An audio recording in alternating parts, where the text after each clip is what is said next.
Good morning. All right, today we are starting our new chapter. We are starting our chapter on multiplying decimals. So we're going to start with a little bit of schema. So think about what is schema. Using what I already know to help me figure out what I don't know. So schema is what I already know, and I'm going to use it to help me figure out what I don't know. So we are going to be, our learning target today is I will be able to find the product of a decimal number and a power of 10. So what part of this standard do we already know about? We already know we have some schema. One, we have some schema about decimals because we've been doing those all year. We have some schema about powers of 10. And we have some schema about products. We know that a product means to multiply. A factor times a factor is a product. So we know that product means to multiply. So we know that we're going to be doing something with multiplying decimals and powers of 10. Have we ever multiplied decimals before? No. But we have multiplied with powers of 10. And we have noticed that when we were multiplying by powers of 10, we really just added zeros to the end of our products because our number was getting 10 times bigger or 100 times bigger. So all we were doing was moving our numbers' place values and adding zeros in those empty spots. So we need to see what we can figure out today. So let's first start with this. I want you to pay attention to this. I want you to look. I've got 3 problems here. I've already solved them for you. What do you notice about these problems? What similarities do they have? What differences do they have? What's changing in each? Because good mathematicians look for patterns. So take a second and pause this video. What patterns do you see in these problems here? All right, if you're back, then that means that you have followed my directions, hopefully, and made some observations. You've looked at some patterns that you see. So here are some patterns that you may have noticed. So you may have noticed that the digits 3, 6, and 3 stay the same in all of the problems. I have a 3, 6, and a 3 in a factor, and I have a 3, 6, and a 3 in my product. The only difference is this last one, it's added a 0 there. You may have noticed that you were multiplying. Oops, my multiplication symbols aren't lined up. You may have noticed that you're multiplying by powers of 10. You may have noticed, and what I really wanted you to notice was that these digits were the same. They were not the same value. This first factor, 3 and 63/100ths, is not the same as my product of 36 and 3/10. What happened? What happened to change my number? So I still have the same digits, 3, 6, and 3. I still have a decimal, but what happened to change my value? My decimal moved. How many times did my decimal move? My decimal went from being here, behind the ones place, to being here, behind the tens place. It moved 1 time. And remember, when you move 1 time, that means your number is getting 10 times bigger. That means you're multiplying it by 10. So if it moves to the right, that number is going to get larger. It's getting 10 times larger if you move it 1 time. Well, what does 10 to the first power equal? It equals 10. So I moved my decimal to the right 1 time. When I multiply, I move to the right, right, right, right. So I'm multiplying by 10. My number is getting larger, so my decimal is going to move to the right 1 time. And my answer is going to be 36 and 3/10. You may have noticed that same thing here. It started in the same place behind the 3, but this time, oh, there's not a decimal. We talked earlier on this year. Every number has a decimal. It's invisible, but every number has a decimal. If you don't see a decimal, where is the decimal? The decimal is at the end of the number if you don't see it, because this is the only place that I can place the decimal, and that's still 363. So there is a decimal there, but it's at the end of the number, so I don't need to write it. So it started behind the 3, behind the ones place, and it moved 1, 2 times. So it got 10 times larger, and then it got 10 times larger again, so it got 100 times larger.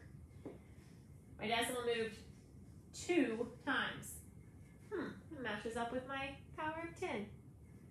Okay, and then if I have 3 and 63 hundredths times 10 to the third power, well again, I don't have a decimal here.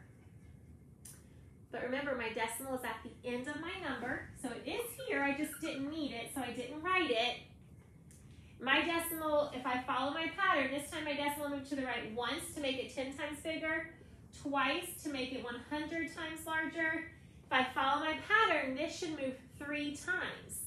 So I'm actually going to write this in a little bit of a darker color because the screen's not showing up fabulous. So if I had, I'm going to rewrite this so I can show you how I move my decimal. So 1, 2, hold up. I don't have anywhere to move. Like I gotta stop. I can't make it any bigger. What can I do? So I learned about these things called, what were they called? Equivalent decimals.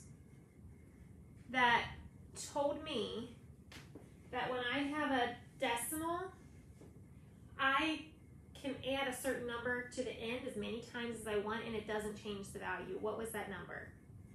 It was a 0. So if I wanted to add a 0 here, 3 and 630 thousandths is the same as 3 and 600 or 63 hundredths. So I could add a 0 here.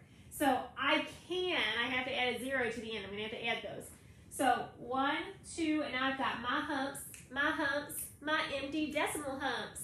I got to fill them up with zeros. So that's where this 0 came from. I had to make this an equivalent decimal. I had to add a 0 to the end to help me move 1, 2, just add a 0 to the end, 3. So my decimal moved 3 times to make it, this was 10 times larger, this was 100 times larger, this was 1,000 times larger. So my number got 1,000 times larger because I moved my decimal 3 times and 1,000 has 3 zeros. So 3,630. Okay, now I want you to look over here because now I have a same digits, 363. Pause it. What do you notice happening here? All right, so if you're back, you may have noticed that what's happening over here when I'm multiplying by decimals is the opposite of what's happening here when I'm multiplying by whole numbers or powers of 10. So when I look at, so let me use this purple. No, that doesn't pop up very much, does it? I'll just use orange. All right, so when I have 3 and 63 hundredths times 1, well, I have the same answer because we know that the identity property says that any number times 1 equals that same number. So any number times 1 equals that same number. But here, what happened here? Over here, when I was multiplying by a whole, my decimal moved to the right and my exponent told me how many times to move that decimal. Over here, though, did my number get larger like it did at first, or did it get smaller? It got smaller. Why did it get smaller? What am I multiplying? Am I multiplying by a whole? Do I have a number 1 whole time? Is this a whole number? No, a decimal is a piece of a number. It's a part of a number. So I don't have this number 1 whole time. I only have it 1/10 of a time. It's almost the same, it is the same as dividing a number by 10. Multiplying by 1/10 is saying I only want 1/10. I only want, if I split that up into 10 pieces, I only want 1 of those. That's just like dividing it by 10. So this is the same as dividing by 10. So what happened here? What direction did my decimal move? It started behind the 3 and it ended up in front of the 3. So it moved to the left 1 time. Wonder where it got that 1 time from. In my second factor, there's 1 number behind my decimal, so my decimal moved to the left 1 time. This is the same as dividing by 10. If it's a 10th, it's the same as dividing by 10, and there's 1, 0, and 10, so it moved, when I am divided, move to the left, left, left, left. So if I'm multiplying by a 10, that's the same as dividing by 10. So I'm going to move to the left one time because I need my number to get smaller. When you divide, your answer gets smaller. When you multiply by a decimal, your answer gets smaller. All right, so 3 and 63/100 times 1/100. What happens here again? Well, I move to the left again. How many times to the left did I move? There's 2 digits behind my decimal. 1/100 is the same as dividing by 100. So I'm going to move my decimal to the left 2 times. So 1, hold up, wait a minute. What am I allowed to add? Because, so let's look and see.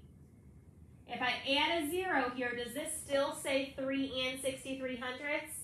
It does. So I'm allowed to add as many zeros at the beginning of a whole number as I want. I just can't put them after the whole number. I can put them at the end of the decimal or in the front of a whole number. So 1, 2, so I got 363/10,000. So my decimal moved 2 times because I was multiplying by 100th, which is the same as dividing by 100. So I moved 2 place values. There's 2 place values after the decimal, so I moved to the left 2 place values. So if I'm multiplying by a decimal, I move to the right. Oh, if I'm multiplying by a whole number, I'm moving to the right. If I'm multiplying by a decimal, I move to the left. My decimal moves to the left. All right, so that's what we're going to practice in your quick check today. That's what we're going to practice in small group. If you need extra help, feel free to join us for any of our small group times. You do not have to be assigned one today. If you need some extra help, come join us. If not, then I'll look at your stuff, see how you're doing, and let you know. See ya.